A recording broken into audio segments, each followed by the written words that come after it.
Hi అండి. ఈరోజు recipe వచ్చేసి గ్రీన్ చికెన్. ముందుగా ఇక్కడ ఒక గుప్పెడు పచ్చిమిర్చిని తీసుకోవాలి. అలాగే ఒక పెద్ద గుప్పెడు కొత్తిమీర, అలాగే 3 ఎల్లిపాయలు, అలాగే ఇక్కడ 3 టేబుల్ స్పూన్ల చిక్కటి పెరుగు, అలాగే 3 జీడిపప్పులు మెత్తగా గ్రైండ్ చేసుకోండి. ఇలా మెత్తగా గ్రైండ్ చేసుకొని పక్కకు పెట్టుకోండి. ఇక్కడ నేను 1 కేజీ దాకా చికెన్ తీసుకున్నా. అందులో మనం గ్రైండ్ చేసుకున్న మసాలా, అలాగే ఒక 1/2 టేబుల్ స్పూన్ పసుపు, 1.5 టేబుల్ స్పూన్ల ఉప్పు. ఇక్కడ నేను కల్లుప్పే వేస్తున్నానండి. కల్లుప్పు వేయడం వల్ల టేస్ట్ చాలా బాగుంటుంది. అలాగే ఇదంతా బాగా మిక్స్ చేసుకొని ఒక 1/2 అవర్ మ్యారినేషన్ చేసుకోండి.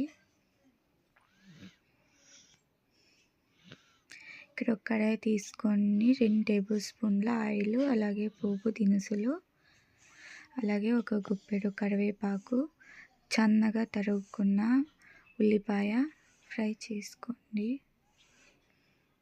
ఉల్లిపాయ అనేది చాలా బాగా వేగాలండి.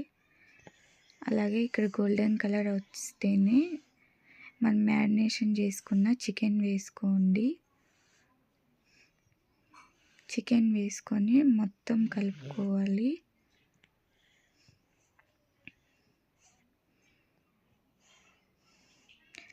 చికెన్ మొత్తం కలుపుకొని మూత పెట్టుకొని మగ్గనివ్వండి. ఆ తర్వాత లైట్గా వాటర్ ఊరింటే మళ్ళీ కలుపుకోవాలి. కలుపుకొని 1/2 టేబుల్ స్పూన్ గరం మసాలా వేసుకోండి. ఇక్కడ మీరు మిరియాల పొడి కానీ వేసుకోవచ్చు, కానీ నేను వేయట్లేదు. అలాగే మనం గ్రైండ్ చేసుకున్న మిక్సీలోకి ఒక చిన్న గ్లాస్ వాటర్ వేసుకోండి. నేను అక్కడ ఆ వాటరే వేసాను. మూత పెట్టుకొని మగ్గనివ్వాలి. చూడండి నీళ్ళతో ఎలా ఉడుకుతుందో చికెను. మనం వేసిన నీళ్ళు చికెన్లో ఊడే నీళ్ళతోనే టోటల్గా కుక్ అవుతుందండి. ఇక్కడ నేను టేస్ట్ చూశాను, నాకంతా సరిపోయింది. ఒకవేళ మీకు సాల్ట్ కానీ కారం కానీ సరిపోకపోతే ఈ స్టేజ్లో కారం వేసుకోవచ్చు. అలాగే ఇక్కడ ఒక 80% ఉడికిందో లేదో చూసుకోండి చికెను. నాకైతే ఇక్కడ 80% చికెన్ ఉడికింది. అలాగే ఇప్పుడు ఒక 1/2 నిమ్మకాయని పిండుకోండి.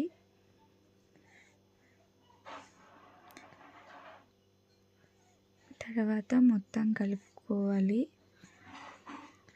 ఇది మనం నిమ్మకాయ వచ్చేసి మ్యారినేషన్ చేసుకునేటప్పుడే వేసుకోవచ్చండి. అక్కడ నేను మర్చిపోయాను, అందుకే ఇక్కడ వేస్తున్నాను.